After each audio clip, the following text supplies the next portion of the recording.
Stop feeding your dog the old school conventional way of just putting food in a bowl, putting the bowl on the ground and letting your dog eat. Number one, they eat it way too quick, they scoff it down, and they're not really learning anything from that. It's not natural.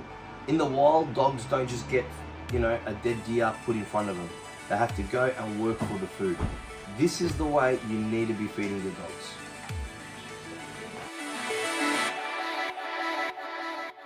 These are kongs. So you fill up your kongs with biscuits or whatever food your dog eats, and it actually moves around like so. And your dog has to play with it while pushing their nose to make it move, and kibble will fall out. Same as this kong. It will move around and kibble will fall out of this hole. This is great mental stimulation for your dog. It makes them work for their food, just like they would in the wild. So I'll show you how to fill up the kong. So I've got 2 cups of kibble here. That's Bingo's breakfast. I put my finger over this hole so that the kibble doesn't fall out, and I just start filling it up like so. Now you just push it down because there's like spirals, and you just keep on filling until it's full. You put the lid on top. Pretty easy. It's just like a silicone lid, plugs on like that, and that's one done. I need to fill up 2 more plus this kong. This kong is a bit easier. You just put it in like so, and 3 kongs plus this equals 2 cups. Alright, so it's time to feeding the dog. Now, this is the secret. When you put the food in the kong, you don't just put it down and let the dog eat it. This is the secret part. You've got to get your dog to wait for the food. Just feed them straight away. And it's good to give them a spot where they can actually sit down and wait, not just any random spot. So what I like to do is get Bingo on his bed, because he knows he's not allowed to get off that bed. Otherwise, if he was just to stay there, he could be really tempted if the food's on the ground. So Bingo, bed, yes, sit, good boy.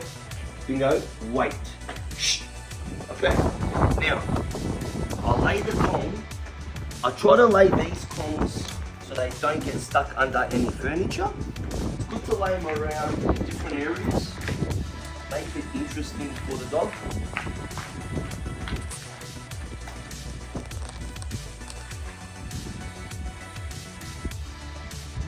This kong I like to leave here because this normally is pretty easy for him to get if he gets under furniture. I've got a little bit of excess kibble, so we do the chicken feed system where we just sprinkle it around on the ground. This is engaging our dog's nose. Dogs don't engage their nose enough in modern world. So now, he has to wait until I give him the free command. Do you guys think he's going to be able to stay there while I go inside, wash my hands, sit down and watch a bit of TV? What do you reckon? Well, you're about to wait and see. So Ryan, you can follow me now in live time through the house.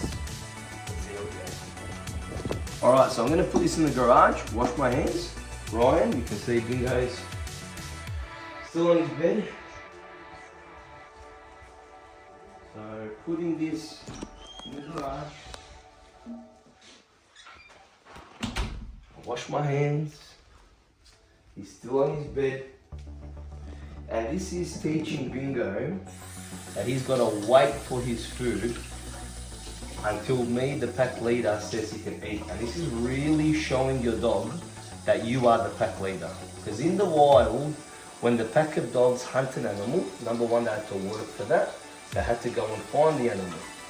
So it's best to walk your dog before you feed them. That gives them that dopamine rush in their brain, like they've hunted for the food. They've gone for a walk, they've gone for a journey. Then, once they've hunted the food, so now he's basically hunted the food, if you want to show Ryan, he's still on his bed. Then basically, they've got to wait for the pack leader to eat first. The pack leader always gets the best food first, the organs, the best part of the deer, say, while the rest of the dogs are waiting.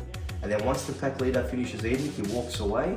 Then the rest of the dogs come in depending on what level of the hierarchy they're in.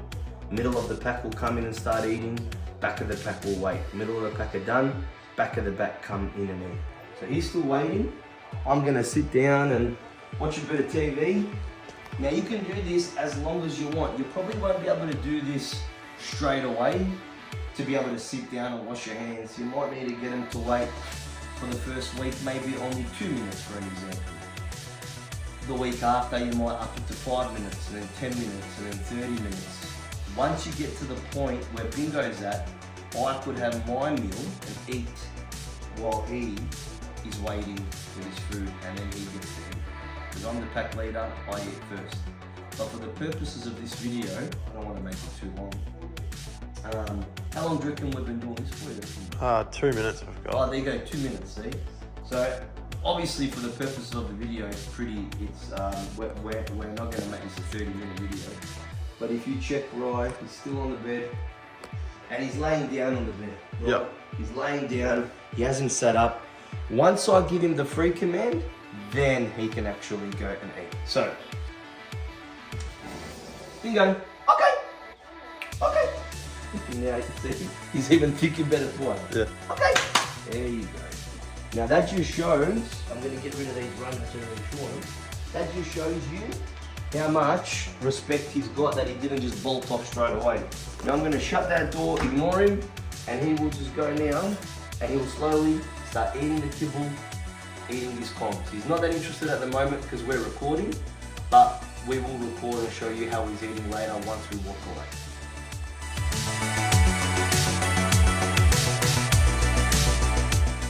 To ditch the chaos and keep your companion, get in contact with me, the Blind Dog Whisperer, at geelongsdogwhisperer.com.au to book your free consultation today. And you can also buy the Kongs that you've seen on today's video on our online store. Looking forward to seeing you guys there.